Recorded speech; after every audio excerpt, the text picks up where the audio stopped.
नमस्कार, मैं हूं बालकृष्ण फरेजा। आप देख रहे हैं डेली लाइव। आइए शुरुआत करते हैं आज के मुख्य समाचारों की। जिला मुख्यालय तथा आसपास के क्षेत्रों में जमकर बरसे बादल, बारिश से गलियों में भरा पानी, वहीं फसलों को भी पहुंचा नुकसान। निजी चिकित्सकों ने राइट टू हेल्थ बिल के विरोध में जिला प्रशासन को सौंपी अपने अपने अस्पतालों की चाबियां। सरसों की सरकारी खरीद शुरू करने की मांग को लेकर अखिल भारतीय किसान सभा ने फूके पीएम और सीएम के पुतले। 40 ग्राम चिट्टे सहित गिरफ्तार जैना दीदी नामक महिला आरोपी को टाउन पुलिस ने भेजा न्यायिक अभिरक्षा में। कांग्रेस पार्टी पर्यवेक्षकों ने पार्टी कार्यकर्ताओं से बैठक कर तैयार की विधानसभा चुनाव की कार्य योजना। और अब समाचार विस्तार से। सोमवार दोपहर को जिला मुख्यालय तथा आसपास के क्षेत्रों में जमकर बारिश हुई।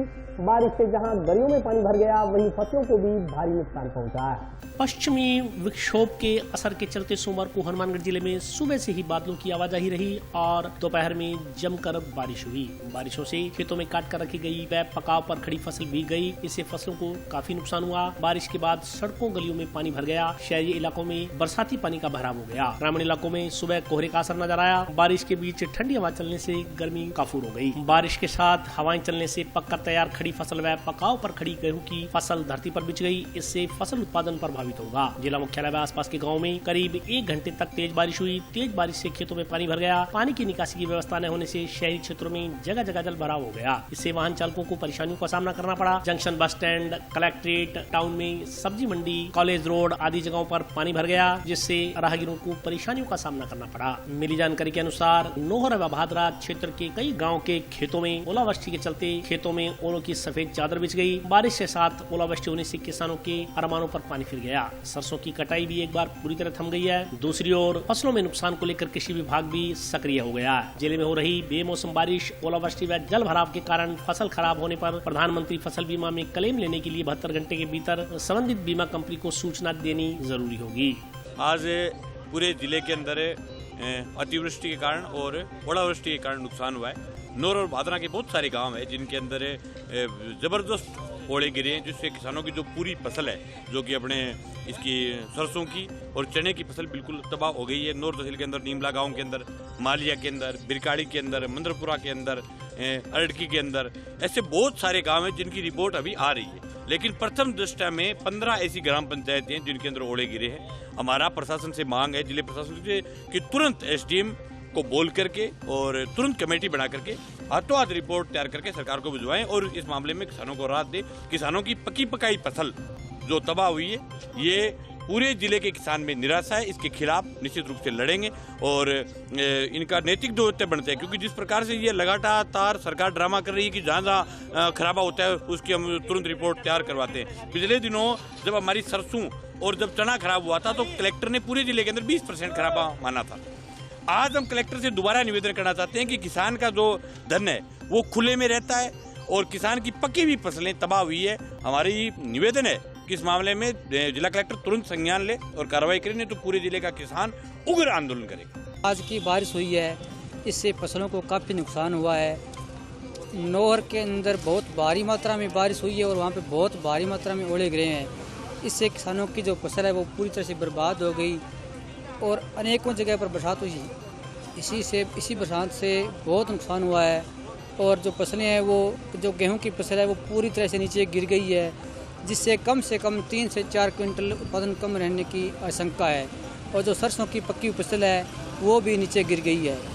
तो आज की जो बारिश है इससे बहुत नुकसान हुआ है।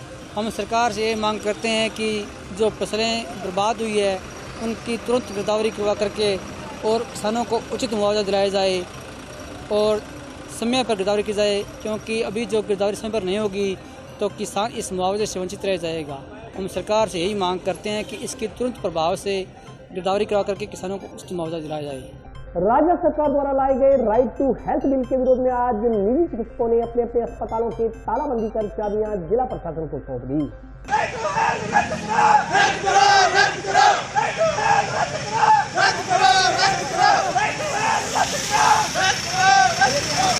राज्य सरकार द्वारा लाए जा रहे राइट टू हेल्थ बिल के विरोध में सोमवार को प्राइवेट चिकित्सकों ने अपने अपने चिकित्सालयों को बंद कर चाबियां उपखंड अधिकारी अभी गर्ग को सौंप दी। इसके बाद चिकित्सक अनिश्चितकालीन हड़ताल पर चले गए। IMA के जिलाध्यक्ष भवानी सिंह यारन ने बताया कि यह निर्णय प्रदेश के आह्वान पर लिया गया। उन्होंने कहा कि प्रदेश के मुख्यमंत्री एक तरफ गांधीवादी होने का दम भरते हैं, जबकि दूसरी तरफ निहत्थे और निर्दोष चिकित्सकों पर लाठीचार्ज का निंदनीय कार्य किया जा रहा है। उन्होंने कहा कि सरकार लाठीचार्ज के बलबूते चिकित्सकों की आवाज को दबाना चाहती है, मगर वो इस कृत्य में कभी सफल नहीं हो पाएगी। उन्होंने कहा कि चिकित्सकों द्वारा जिला प्रशासन को आज सौंपी गई चाबियां तभी वापस ली जाएंगी जब इस बिल को वापस ले लिया जाएगा। इस मौके पर वाहन रैली निकाली गई और राज्य सरकार के खिलाफ नारेबाजी की गई। आज के आंदोलन को लैब टेक्नीशियन एसोसिएशन तथा दवा विक्रेता संघ ने भी अपना पूरा समर्थन दिया। इस मौके पर डॉक्टर भवानी सिंह यारन के अलावा डॉक्टर BK चावला, दिनेश गुप्ता, राजेश कुमार बंसल, कपिल काराड़ा सहित अन्य लोग उपस्थित रहे।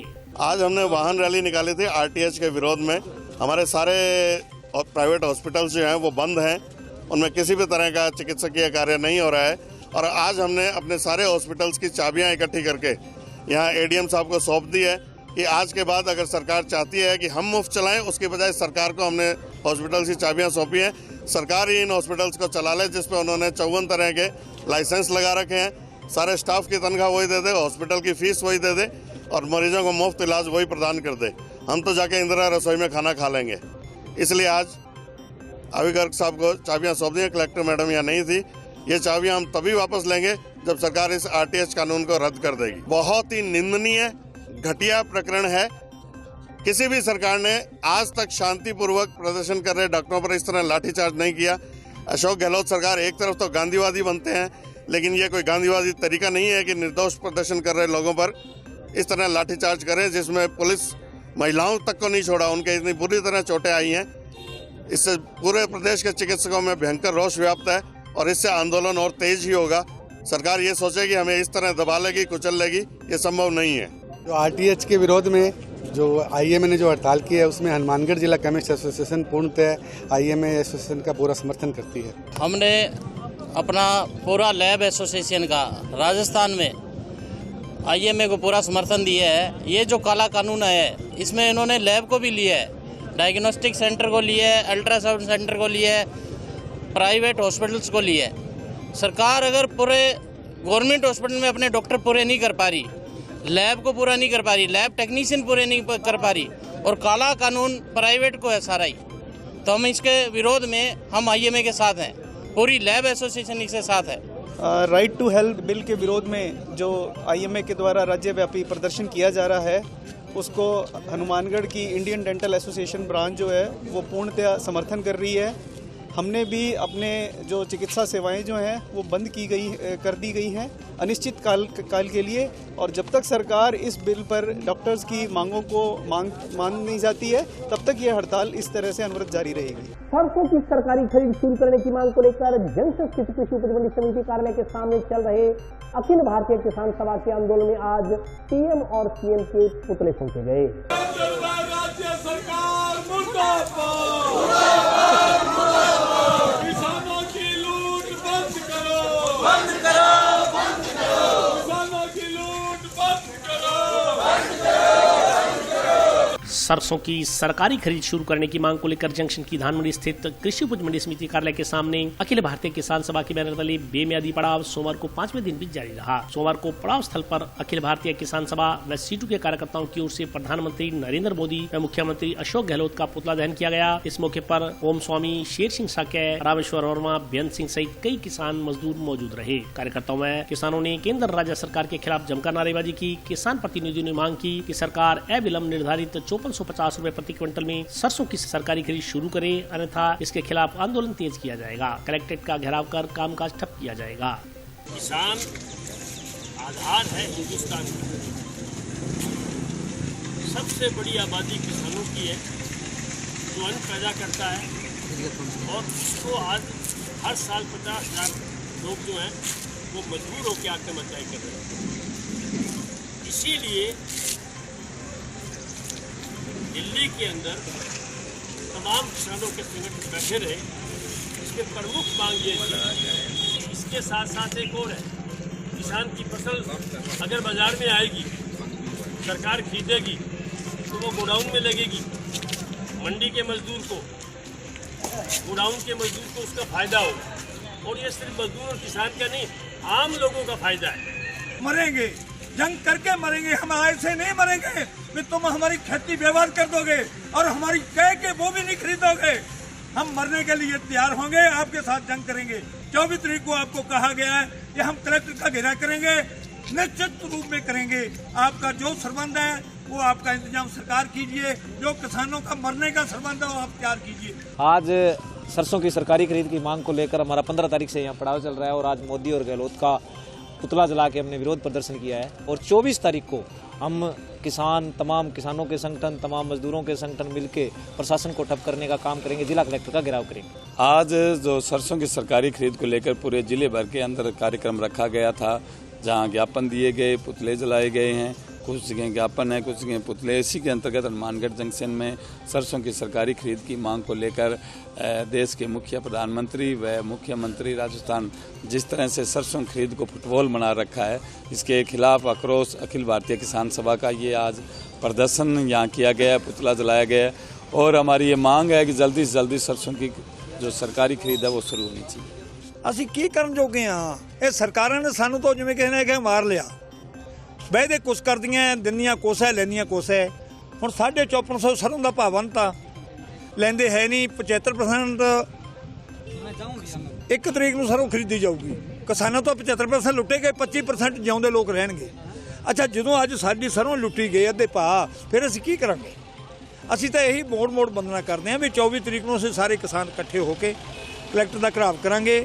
ਅੱਗੇ ਵਾਂਗੂ ਜਿਵੇਂ ਨਰਮੇ ਦਾ ਭਾਅ ਲਿਆ ਉਵੇਂ ਭਾਅ ਲਵਾਂਗੇ। ਇਹੋ ਜਿਹੀ ਗੱਲ ਨਹੀਂ ਵੀ ਨਹੀਂ, ਉਦੋਂ ਕਿਉਂ ਉੱਤੇ ਚੜ ਗਿਆ, ਹੁਣ ਉਦੋਂ 4500 ਹੀ ਨਹੀਂ ਲੈਂਦਾ ਸੀ, 5000 ਹੀ ਨਹੀਂ ਲੈਂਦਾ ਸੀ। ਹੁਣ ਆਪਦੀ ਜਿਹੜੀ ਸਕੀਮ ਆ ਉਹਦੀ ਗਵਰਨਮੈਂਟ ਦੀ, ਉਦੋਂ 5 ਗੁਣੇ ਉੱਚਾ ਕਿਵੇਂ ਚੱਕਤਾ? ਅੱਜ ਕਿੱਥੋਂ ਪੈਸਾ ਆ ਗਿਆ ਉਹਦੇ ਕੋਲੇ? ਇਹ ਸਾਨੂੰ ਕਿਉਂ ਮਾਰਦਾ ਹੈ? ਇਹ ਕਿਸਾਨਾਂ ਤੇ ਪੁੱਠੀ ਕੁਆੜੀ ਨਾਲ ਨਾ ਮਾਰੇ। ਅਸੀਂ ਇਹਦੀ ਬੰਦਨਾ ਕਹਿੰਦੇ ਹਾਂ ਕਿ ਤੈਨੂੰ ਅਸੀਂ ਕਿਸਾਨ ਬਣਾਇਆ ਹੈ।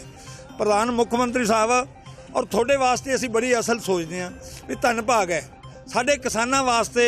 ਤੂੰ ਜਿਹੜੀ ਸੋਚ ਰੱਖੀ ਹੈ ਇਹ ਮਰਦੇ ਨਹੀਂ, ਇਹ ਵੱਡੇ ਵੀ ਮਾੜੇ ਵੱਢ ਦੇਂਗਾ ਤਾਂ ਵੀ ਇਹ ਕਿਸਾਨ ਜਿਉਂਦੇ ਰਹਿਣਗੇ। ਜਦੋਂ ਮੁੱਢਾਂ ਤੋਂ ਚੱਲੇ ਨਾ ਤੇ ਮੁੱਢੋਂ ਤੱਕ ਇਹ ਕਿਸਾਨ ਮਰੇ ਨਹੀਂ ਗਏ। ਠੀਕ ਹੈ, ਗਰੀਬੀ ਹੋ ਗਈ, ਟੁੱਟੇ ਜੋੜੇ ਹੋ ਗਏ, ਪਾਟ ਗਏ, ਅਮਾ ਇਹਨਾਂ ਨੂੰ ਅੱਧੀ ਖਾਣੀ ਪੈ ਗਈ। ਇਹ ਕਿਸਾਨੀ ਛੱਡੀ ਨਹੀਂ ਇਹਨਾਂ ਨੇ। ਇਹ ਨਹੀਂ ਵੀ ਅਸੀਂ ਆਪ ਉਹਦੇ ਤੇ ਹੋ ਗਏ, ਅਸੀਂ ਐਸਾ ਉਹਦੇ ਤੇ ਹੋ ਗਏ। ਇਹ ਆਪਦੀ ਹਲ ਬਾਹ ਕੇ ਕਿਸਾਨੀ ਕਰਕੇ ਆਪਦੇ ਬੱਚੇ ਪਾਲਦੇ ਆ। ਅਸੀਂ ਬਾਰ-ਬਾਰ ਇਹੀ ਗੱਲ ਕਹਿਣੀ ਚਾਹੁੰਦੇ ਹਾਂ ਵੀ ਜਾਂ ਤਾਂ ਸਾਡੇ ਨਾਲ ਭਾਏ ਦੇ ਬਹਿਦੇ ਨਾ ਰੱਖ, ਜੇ ਬਹਿਦੇ ਰੱਖੇ ਉਹਨਾਂ ਬਹਿਦਾਂ ਤੇ ਪੂਰਾ ਉੱਤਰ। 40 ग्राम चिट्टे सहित गिरफ्तार जैना बीबी नामक महिला आरोपी को टाउन पुलिस ने आज जुडिशियल कस्टडी में भेज दिया। पुलिस ने 40 ग्राम चिट्टे सहित गिरफ्तार की गई महिला को आज जुडिशियल कस्टडी में भेज दिया है। इस संदर्भ में जानकारी देते हुए टाउन थाना के एसआई पूर्ण सिंह ने बताया कि सदर पुलिस ने नशे के खिलाफ कार्रवाई करते हुए 40 ग्राम चिट्टे सहित जैना बीबी नामक एक महिला को गिरफ्तार किया था, जिसकी जांच टाउन थाना को सौंपी गई थी। टाउन पुलिस ने अनुसंधान के बाद आज आरोपी महिला को जुडिशियल कस्टडी में भेज दिया है। उन्होंने बताया कि महिला गाँव मानकसर से 40 ग्राम चिट्टे सहित गिरफ्तार की गई थी। पुलिस थाना हनुमानगढ़ सदर का जैना बीबी के खिलाफ 40 ग्राम चिट्टा जो मानकसर से लेकर आई थी, जिसका मुकदमा दर्ज कर तफ्तीश से हनुमानगढ़ टाउन थाना मुझे सुपुर्द की गई। जैना बीबी से अनुसंधान कर आज इसको तफ्तीश कंप्लीट कर जैसे करवाया जा रहा है। अन्य मुलजिमान की तलाश की जा रही है। और अभी वक्त ब्रेक का, हाजिर होता हूँ छोटे से ब्रेक।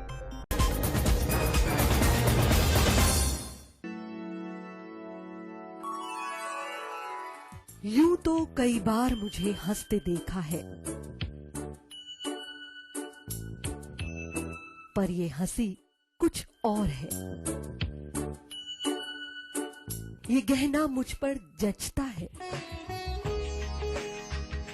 पर ये महज एक गहना नहीं, ये रूपरेखा है मेरे मन की, हंसती खिलखिलाती लहरों की, जो आतुर थी अब तक मुझ पर सजने को। इसलिए ये गहना ही मेरा सच्चा श्रृंगार है, श्रृंगार है, श्रृंगार है।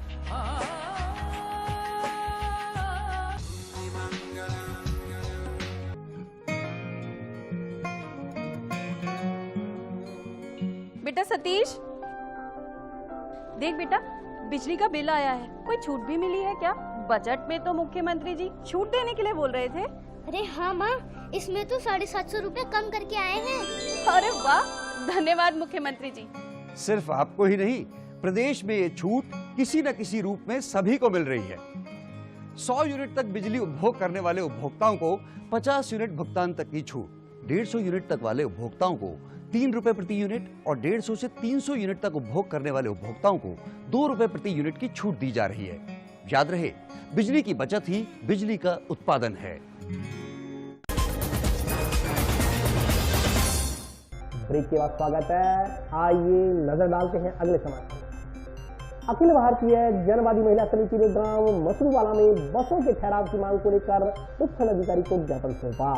अखिल भारतीय जनवादी महिला समिति ने जिला कलेक्टर को ज्ञापन देकर गांव मसरूवाड़ा में रोडवेज बसों के ठहराव की मांग की है। दिए गए ज्ञापन में कहा गया है कि गांव मसरूवाड़ा में रोडवेज व निजी बसों का ठहराव नहीं हो रहा है। गांव के तमाम लोग बहुत परेशान हैं। हालांकि बसों का ठहराव मंजूर शुदा है, फिर भी रोडवेज बसें यहाँ नहीं रुकती हैं। छात्र छात्राओं को स्कूल महाविद्यालय में जाने के लिए अत्यंत परेशानियों का सामना करना पड़ रहा है। ज्ञापन में बस का ठहराव सुनिश्चित कर आम जन को लाभ देने की मांग की गई है। ज्ञापन देने वालों में कमला मेघवाल, जसवीर कौर, लक्ष्मी देवी, सर्वजीत कौर, सुनीता रानी, अर्शवीर, जस कौर, गुरदीप कौर, बदायूं देवी, मंजीत कौर, श्रीमती चंद्रकला वर्मा सहित अन्य कार्यकर्ता मौजूद रहे। आज अखिल भारतीय जनवादी महिला समिति जिला कमेटी हनुमानगढ़ गांव मसरूवाड़ा के अंदर सरकारी और गैर सरकारी बसों के ठहराव के लिए आई थी, क्योंकि ये जो 2020 के बाद कोरोना काल है, उस समय के बाद से जो गांव वाले हैं उनको, खास करके जो स्कूली छात्र छात्राएं हैं, महिलाएं हैं, उनको बसों के नहीं रुकने की वजह से भारी समस्या का सामना करना पड़ रहा है। जैसे ही बसें रुकती नहीं है और अगर रुक जाती है तो वो इनको चढ़ाती नहीं है, तो स्कूल से भी बच्चे लेट होते हैं, छात्र छात्राएं लेट होती हैं, तो उनको वहाँ भी डराया धमकाया जाता है कि आप लोग लेट कैसे हो गए। और जब बसों का बोलते हैं तो बस वाले कभी रुकते हैं कभी नहीं रुकते, खास कर तो रुकते ही नहीं कि हमें मसरूवाड़ा का तो स्टैंड ही नहीं है। यह कह के बच्चियों को नीचे उतार दिया जाता है, महिलाओं को भी नीचे उतार दिया जाता है। जब हनुमानगढ़ से बस चलती है तो कहते हैं मसरूवाड़ा की सवारी नहीं बैठे, और पीलीबंगा से बस चलती है तो कहते हैं मसरूवाड़ा की सवारी नहीं बैठे। तो ये जो समस्या है, इससे 2021-22 में पूर्व में भी हमने इसके खिलाफ जो आंदोलन किया था, डब्ल्यू तहसील का घेराव किया था, यहाँ बस डिपो प्रबंधक से भी मिले थे, लेकिन उनके आश्वासन के बाद और उनके ऑर्डर के बाद भी बसें हैं वो नहीं रुक रही हैं। कंडक्टर और जो बस ड्राइवर है वो अपनी मनमानी कर रहे हैं। अभी तो हमारी कलेक्टर महोदया तो हमें मिली नहीं, लेकिन यहाँ के जो एसडीएम साहब हैं वो हमें मिले। उन्होंने 2 दिन का हमसे समय मांगा है कि डीएम से 22 तारीख को वार्ता करके, और अगर फिर भी नहीं रुकती है तो अगर प्रशासन इस मामले में अगर नहीं रह पाता है तो हम जो आगे की रणनीति महिला समिति बैठ के बनाएगी। इसके लिए हमें जो भी करना पड़े तो हम करेंगे। हनुमानगढ़ पहुंचे कांग्रेस पार्टी के पर्यवेक्षकों ने आज जंक्शन सर्किट हाउस में पार्टी कार्यकर्ताओं के साथ बैठक कर विधानसभा चुनाव की रणनीति तैयार की। हनुमानगढ़ श्रीगंगानगर जिले के पर्यवेक्षक नियुक्त किए गए गुरदासपुर विधायक वरिंदरजीत सिंह पहरा तथा समन्वयक भगतपाल सिंह सच्चर और देवेंद्र गुबाया ने सोमवार को दूसरे दिन जंक्शन सर्किट हाउस में कार्यकर्ताओं से मिलकर रायशुमारी की। विधानसभा चुनाव 2023 में कांग्रेस की टिकट की चाह रखने वाले कार्यकर्ताओं से अलग अलग मिलकर उन्होंने उनकी इच्छा पूछी। बहुत से लोगों ने अपने समर्थकों के साथ मिलकर हनुमानगढ़ विधानसभा के जातीय गणित के बारे में जानकारी देते हुए इस बार टिकट वितरण में बदलाव की मांग की। इस मौके पर पर्यवेक्षकों ने बताया कि उन्हें कांग्रेस पार्टी ने श्रीगंगानगर तथा हनुमानगढ़ के पर्यवेक्षक नियुक्त कर पार्टी को मजबूत करने के लिए आमजन से और पदाधिकारियों से मिलने के निर्देश दिए हैं। पार्टी के निर्देशों की अनुपालना में वे दोनों जिलों में पार्टी कार्यकर्ताओं की बैठक लेकर पार्टी को मजबूती प्रदान करने के लिए राय मशवरा कर रहे हैं। आज की बैठक में पूर्व सांसद मास्टर भरतराम, जियो रोहमान, बेबी जैन सहित अन्य लोग उपस्थित रहे। देखिए, मेरे पार्टी ने यहाँ पे एज ए ऑब्जर्वर हनुमानगढ़ और गंगानगर ड्यूटी दी है, और मेरे साथ मेरे कोऑर्डिनेटर हैं सच्चर साहब जो अमृतसर से हैं, एक्स MLA गुबाया साहब हैं, और हमारी ड्यूटी लगी है यहाँ पे पार्टी की मजबूती के लिए, लोगों को मिलने के लिए। और आज सुबह गंगानगर में मिला हूँ 3 बजे तक, और अभी आप देख ही रहे हैं हनुमानगढ़ में मिल रहा हूँ सबको। तो लोगों को जान रहे हैं, उनकी बात सुन रहे हैं कि कहाँ कहाँ पे हमारे उनको लगता है कि ये कमी रही है, किसी को किसी के साथ मलाल है, वो सब दूर करेंगे। और उसको करके सब लोगों ने यही कहा कि हम पार्टी की मजबूती चाहते हैं और दोबारा कांग्रेस की सरकार देखना चाहते हैं। और काफ़ी उत्साह देखा मैंने लोगों में। आप देख ही रहे हैं कैसे 50-50 लोग अंदर इकट्ठे आके मिल रहे हैं। सो मेरे को लगता है कि बड़ी इजीली कांग्रेस रिपीट भी करेगी राजस्थान से। और जो कहीं लग रहा है, महसूस हुआ कई वर्कर्स को कि हमें इग्नोर किया गया, उनको आने वाले दिनों में मान सम्मान भी मिलेगा। और पूरी, क्योंकि वर्कर की वजह से ही नेता होते हैं, वर्कर की वजह से विधायक है, वर्कर की वजह से मिनिस्टर बनता है। तो ये मेरी मैं खुद भी वर्कर था, वर्कर हूँ, चाहे मैं दूसरी बार का विधायक हूँ पंजाब से, मौजूदा विधायक हूँ, मगर मैं आज भी अपने आप को वर्कर समझता हूँ। तो मैं ये समझता हूँ कि जो संगठन की राजनीति से निकल के मैं विधायक बना और मैं सबकी पीड़ा समझता हूँ। और जो मेहनत कर रहा है पार्टी को, उसकी जितनी मेहनत करेगा उसकी मेहनत के हिसाब से उसका मान सम्मान मिलेगा उसको। क्योंकि अभी तो मैं सबको मिल रहा हूँ, फीडबैक ले रहा हूँ, जानने की कोशिश कर रहा हूँ। जो भी चुनाव लड़ना चाहता है, क्योंकि हर का हक है, अपना हक रखना चाहिए, मगर पार्टी जो फैसला करती है उसके बाद सबको एकमुठ होकर उसकी मदद करनी चाहिए। हाँ, ये मेरी प्रायोरिटी रहेगी कि जो कांग्रेस में मजबूती से वर्कर का हाथ पकड़े, हम जो लोग कहेंगे कि ये लोग हमें चाहिए, उसके मुताबिक कुछ अच्छे फैसले पार्टी लेने का मन बना चुकी है कि जो वर्कर चाहते हैं उसके मुताबिक इस बार फैसले भी आएंगे। और वर्कर के सब जानने के बाद मेरा यही रहेगा कि मैं खुद भी जितने भी गांवों में, शहर में, बाज़ारों में, एमसीज के पास, उनकी वार्ड्स में जाने की खुद भी कोशिश करूंगा, ताकि मेरे को ग्राउंड रियलिटी पता चले, लोग क्या चाहते हैं, किसको चाहते हैं, और उसी के मुताबिक ही फैसला होगा जो लोग चाहते हैं। यही एक बात है कि जिसकी वजह से मेरे को ये ड्यूटी दी है। किसी वजह से यहाँ पे संगठन की कमी रही है, जो पहले बन जाना चाहिए था, मगर अभी थोड़े आने वाले चंद दिनों में ही संगठन भी कंप्लीट होगा। और मैं खुद जो संगठन के हमारे ब्लॉक अध्यक्ष बने हैं, जो अभी जिला अध्यक्ष बनना है, वो उनके साथ मिलकर के संगठन को जल्दी आने वाले दिनों में कंप्लीट भी करेंगे, और जो पीछे गैप रहा उसको कंप्लीट करने की भी कोशिश करेंगे। जंक्शन स्थित प्रजापति धर्मशाला में नए बने हॉल का लोकार्पण कार्यक्रम आयोजित किया गया। जंक्शन स्थित प्रजापति धर्मशाला में धर्मशाला के जीर्णोद्धार तथा नए बनाए गए हॉल का लोकार्पण कार्यक्रम आयोजित किया गया। इस दौरान वक्ताओं ने उपस्थित लोगों को संबोधित करते हुए प्रजापति समाज को सामाजिक कार्यों में बढ़ चढ़कर हिस्सा लेने और राजनीतिक रूप से मजबूती दिलाने का आह्वान किया। वक्ताओं ने कहा कि परस्पर सहयोग से ही आगे बढ़ा जा सकता है और समाज के दूसरे लोगों को भी अपने संगठन से जोड़ा जा सकता है। उन्होंने कहा कि प्रत्येक व्यक्ति को सुख दुख में दूसरे के काम आना चाहिए, जिससे लोग उससे जुड़े और ताकत प्राप्त की जा सके। उन्होंने कहा कि प्रजापति समाज राजनीतिक रूप से पिछड़ा हुआ है, राजनीतिक क्षेत्र में मजबूती प्रदान करने के लिए एकजुटता जरूरी है।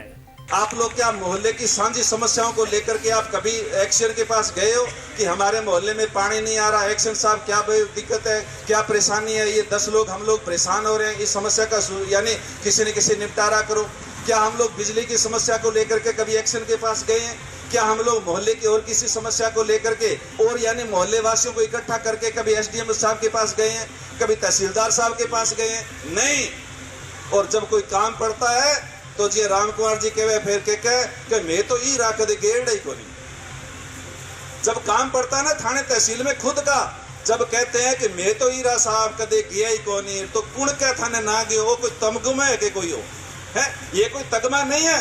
यदि आप के साथ कोई जुल्म जाती नहीं होती है तब आप जाओ, नहीं आप दूसरे के साथ होती है तो उसके साथ जाकर के आप उसकी मदद करो। यदि आप दूसरे के साथ जाकर के मदद करोगे तो आपका अनुभव तो बढ़ेगा, और जब आपका अनुभव बढ़ेगा तो आप लोगों की ताकत बढ़ेगी, आप लोगों की ताकत बढ़ेगी, आप लोग मजबूत होंगे। इसलिए हम लोगों को राजनीतिक क्षेत्र के अंदर अपने आप को तैयार करने की जरूरत है, कार्यकर्ता बनने की जरूरत है। कार्यकर्ता बन करके हम लोग और यानी जिस रास्ते जो जयपुर वाला रास्ता मैंने बताया उस रास्ते लगने की जरूरत है। आज सारी की सारी पार्टियों के अंदर छात्र यानी के संगठन होते हैं, यूथ के संगठन होते हैं, उसके बाद मुख्य संगठन होते हैं। हम पार्टियों के अंदर यानी कितने पार्टिसिपेट करते हैं, कितने हम लोग पदाधिकारी हैं। जब पदाधिकारियों की लिस्ट ढूंढते हैं तो आप लोग ढूंढते रह जाते हैं, नाम फलाना लिखा हुआ, नाम आयो को नहीं आयो। तो इसलिए मेरा निवेदन है कि जिस क्षेत्र के अंदर हम लोगों को आगे बढ़ना है, जिस क्षेत्र की कमी आप लोग महसूस कर रहे हैं, उस क्षेत्र में आगे बढ़ने के लिए हम लोगों को प्रयास करने की जरूरत है। आज यहाँ पे हॉल बनवाया था, उसका जीर्णोद्धार था, और कुछ इस धर्मशाला का भी पूरी का पूरा जीर्णोद्धार किया था, हॉल का लोकार्पण था। इस अवसर पर हमारे हरियाणा से डिप्टी स्पीकर रणवीर सिंह जी गंगवा और हमारे अतिथि थे डूंगर राम जी गैदर, शिल्प एवं माटी कला बोर्ड राज्य मंत्री, वो भी हमारे विशिष्ट अतिथि थे। और हमारे समाज के प्रशासनिक अधिकारी एवं रिटायर अधिकारियों का भी हमने सम्मान किया, जिन्होंने अपने सेवा काल में 60 साल की उम्र तक जनता की सेवा की और सरकार की सेवा की। उनका स्नेह मिलन भी करवाया था इस मौके पर। और आज के प्रोग्राम में बहुत सारे समाज बंधु आए और इस तरह से प्रोग्राम अच्छी तरह संपन्न हुआ। हाँ, राजनीतिक रूप में ये हमारे एक पूरा संदेश गया है कि राजनीति में भी समाज को शासन प्रशासन में राजनीति में भागीदारी के लिए छोटे से बड़े चुनाव लड़ने चाहिए, छोटे छोटे से लेकर बड़े बड़े चुनाव में आने चाहिए और हमारे लोगों को समय निकालकर और मेहनत करनी चाहिए किसी भी क्षेत्र में। तो राजनीति की बात चली थी, राजनीति के क्षेत्र में अगर आगे बढ़ना है तो मेहनत करके आगे बढ़ा जा सकता है। और हम दोनों राष्ट्रीय पार्टियों से मांग भी करते हैं ये हमारे समाज को भी कुछ टिकटों पे ध्यान दिया जाए। हमारा समाज इन टिकटों के से महरूम रहता है।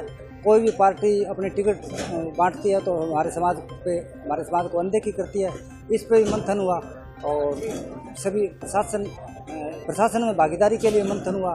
बच्चों को, गरीब बच्चों को भी आर्थिक सहायता देकर, समाज में जो गरीबी है तो उनके वो प्रतिभा, मतलब कोई आर्थिक कमजोरी के अभाव में वो प्रतिभा रह नहीं जाए, इसलिए उनको वर्तमान में चल भी रहा है कि जो गरीब बच्चे पढ़ाई अपने पैसे के अभाव में नहीं कर रहे, उनको कोचिंग सेंटर के माध्यम से सहायता की जा रही है। भाजपा विधि प्रकोष्ठ की एक बैठक जनशक्ति पार्टी कार्यालय में आयोजित की गई। विधि प्रकोष्ठ की एक बैठक जिला प्रभारी रमेश पारिक की अध्यक्षता में जंक्शन स्थित पार्टी कार्यालय में आयोजित की गई। बैठक में बोलते हुए भाजपा जिला विधि प्रकोष्ठ के प्रभारी रमेश पारिक ने कहा कि बैठक में यह तय किया गया है कि प्रत्येक विधानसभा क्षेत्र से प्रत्येक मंडल से एक संयोजक तथा 2 सह संयोजकों की नियुक्ति की जाएगी। इसके अलावा 8 सदस्यों की भी संरचना की जाएगी। इसके अलावा विधि प्रकोष्ठ के विधानसभा प्रभारी भी नियुक्त किए जाएंगे। उन्होंने कहा कि विधि प्रकोष्ठ के तमाम सदस्यों का काम ये होगा कि वे आने वाले विधानसभा चुनाव में पार्टी द्वारा तय किए गए प्रत्याशियों की कंधे से कंधा मिलाकर उनकी सहायता करेंगे। राज्य सरकार द्वारा तैयार किए गए एडवोकेट प्रोटेक्शन बिल को वकीलों के ही खिलाफ बताते हुए विधि प्रकोष्ठ प्रभारी ने कहा कि जिस उद्देश्य को लेकर अधिवक्ताओं ने आंदोलन किया उस मंशा को राज्य सरकार समझ नहीं पाई, उल्टा आधा अधूरा बिल लाकर अधिवक्ताओं के खिलाफ ही यह कानून लाया जा रहा है। उन्होंने प्रदेश सरकार की आलोचना करते हुए कहा कि प्रदेश में भ्रष्टाचार का बोलबाला है और भ्रष्टाचार की एक तरह से प्रदेश में पराकाष्ठा हो चुकी है। उन्होंने कहा कि प्रदेश में भाजपा की सरकार आने पर इस बिल में संशोधन कर इसे पुनः पारित किया जाएगा। आज हमारी बैठक जिला कार्यकारिणी की, जिसमें संयोजक महोदय और सबसे परिचय और जो नई कार्यकारिणी और रूपरेखा विधि प्रकोष्ठ के अंतर्गत होनी है उसको लेकर ये बैठक हुई है। और बैठक में ये तय किया गया है कि अलग अलग जगह से जितनी भी विधानसभा है और जो भी मंडल गठन होने हैं उनमें 2 संयोजक, 1 संयोजक 2 सह संयोजक और उसके नीचे 8 सदस्य की संरचना होनी है।